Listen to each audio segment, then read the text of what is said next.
মধ্যে উপস্থিত আছেন সম্মানীয় সংসদ শ্রীমতী জুন মালিয়া মহাশয়া। ওনার উদ্যোগে, ওনার এমপি ল্যান্ডস থেকে, ওনার তহবিল থেকে বিশেষভাবে সক্ষম ভাই বোনদের জন্য, ছেলে মেয়েদের জন্য যে বিভিন্ন জিনিসপত্র এখানে বিলি করা হচ্ছে, এই যে বিশেষ উদ্যোগে, বিশেষ অনুষ্ঠানে উপস্থিত আছেন এমপি ম্যাডাম যে উপস্থিত আছেন, এবং আমাদের এসপি সাহেব আছেন শ্রী পলাশচন্দ্র ঢালি মহাশয় আইপিএস, এবং আমার সহকর্মী মহকুমা শাসক মধুমিতা আছে, এবং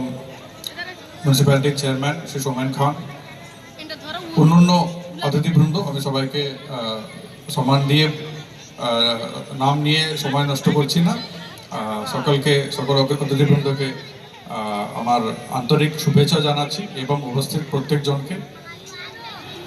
আজকে এই মহৎ উদ্যোগ নেওয়ার জন্য আপনাদের সকলের পক্ষ থেকে আমি মাননীয় সংসদ শ্রীমতী জুন মালিয়া মহাশয়াকে আপনাদের সকলের পক্ষ থেকে আন্তরিক ধন্যবাদ জানাচ্ছি, এবং আশা করছি যারা যারা এই জিনিসগুলো আজকে দিচ্ছেন, যে ওয়াকার হোক বা হিয়ারিং এইড হোক, ছোট ছোট মানে এই এক একটি জিনিস নিয়ে আপনাদের যে জীবনে যা ডিফারেন্স হবে, যে পার্থক্য যেটা হবে, সেটা গতকাল থেকে আর আগামীকালের মধ্যে যে পার্থক্য যেটা হয়, এটা দিয়ে আরও জীবনে অনেক কিছু ভালো হোক এটুকু কামনা করছি, এবং সকলের জীবনে ভালো হোক এটুকু কামনা করে সমাজের জন্মদিনে আপনাদের সবাইকে শুভেচ্ছা জানিয়ে আমি শেষ করছি। নমস্কার।